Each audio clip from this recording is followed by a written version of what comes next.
우리는 오랜 시간 동안 소니에게 빚을 졌습니다. 매일 아침 소니가 골을 넣고 이기기라도 하는 날엔 하루 종일 배실배실 웃음이 나고 괜시리 기분도 좋은 하루를 보냈으니 말입니다. 그리고 손흥민 선수의 고별전 평점은 10점 만점에 10점이었습니다.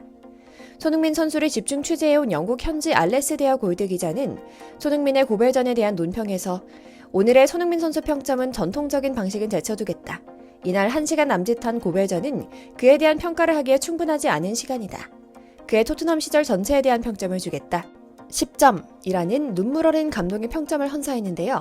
다행히 토트넘 호스퍼의 손흥민 선수의 마지막은 결코 외롭지 않았습니다. 손흥민을 보고 자란 한국의 유망주들이 손흥민의 곁을 지켰고 주장 완장을 차고 한국 팬들 앞에서 뛴 소니는 64분을 소화하며 제 역할을 다했습니다.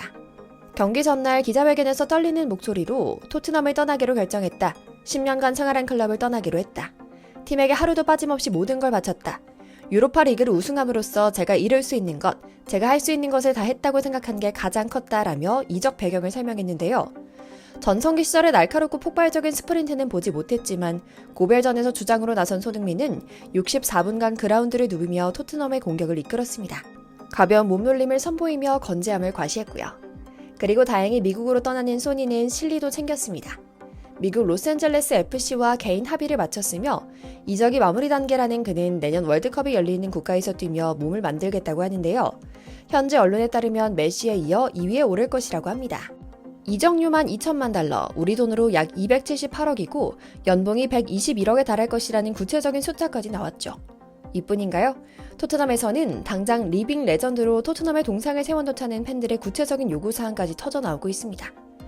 오늘은 고별전에서 터져나오는 눈물을 숨기지 못한 손흥민의 10년간의 헌신을 한국에서 아름답게 마무리하며 10점 평점을 받은 손흥민 선수에 대한 영국 현지에서 쏟아진 헌사에 대한 구체적인 소식, 앞으로 메시와 맞붙게 될 미국에서의 대결 구도에 대한 이야기 이모저모도 전해드리려고 합니다.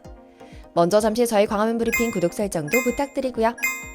토마스 프랭크 토트넘 감독은 후반 19분 손흥민을 벤치로 불렀습니다. 6만 녀석을 가득 채운 팬들은 그라운드를 떠나는 손흥민을 향해 엄청난 성원을 보냈고요. 토트넘과 뉴캐슬 선수들은 경기장 중앙에 모여 떠나는 손흥민을 배웅했죠.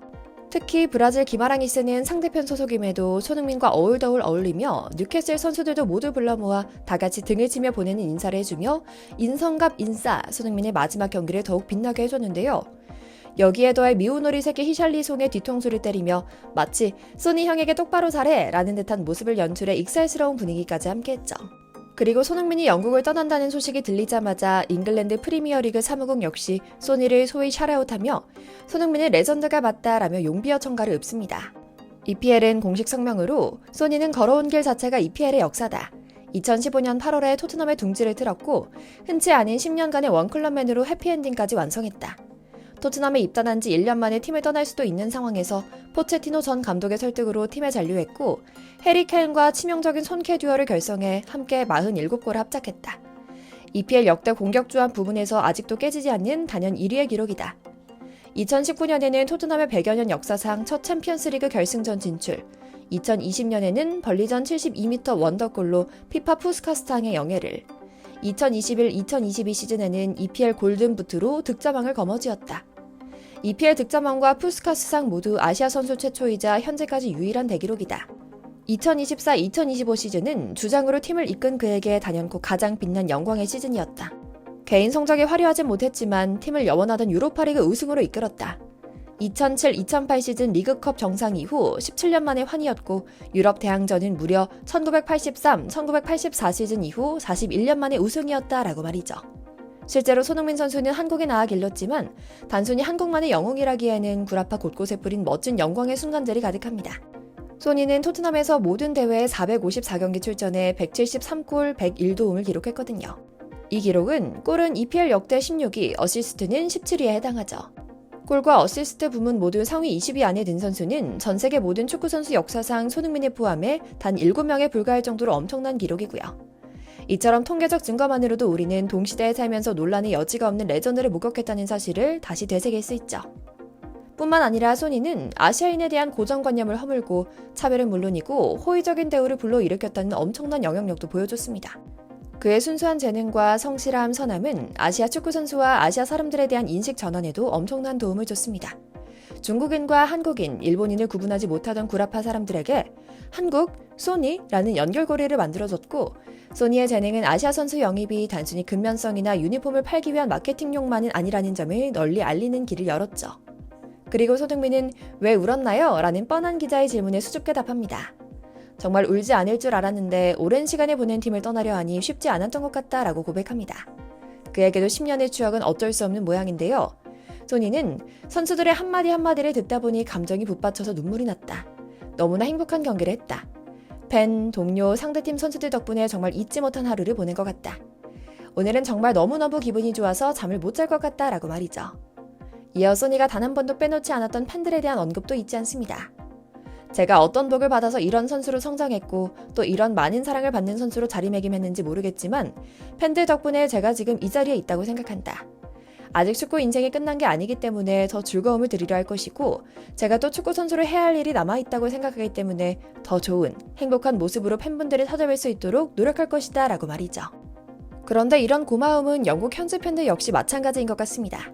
토트넘 팬 커뮤니티 스퍼스웹은 토트넘 팬들은 스타디움 외부의 동상으로 영원히 기억될 자격이 있는 전설적인 선수들을 뽑았다.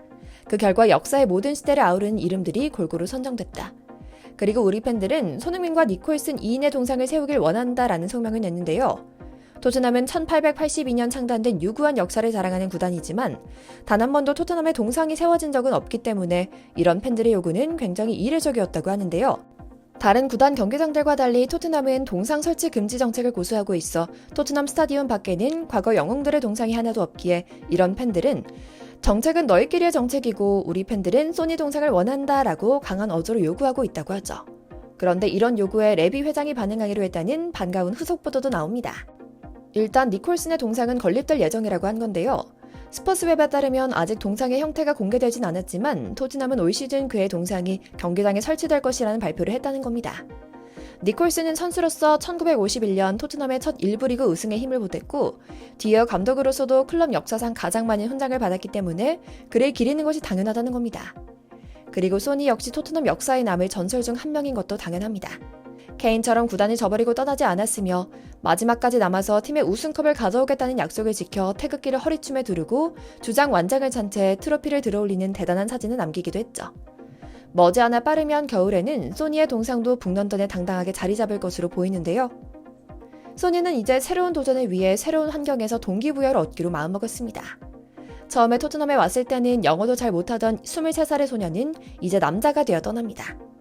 토트넘 팬들에게 많은 사랑을 받았고 한국 팬들 다수를 토트넘 팬으로 유입시켰습니다.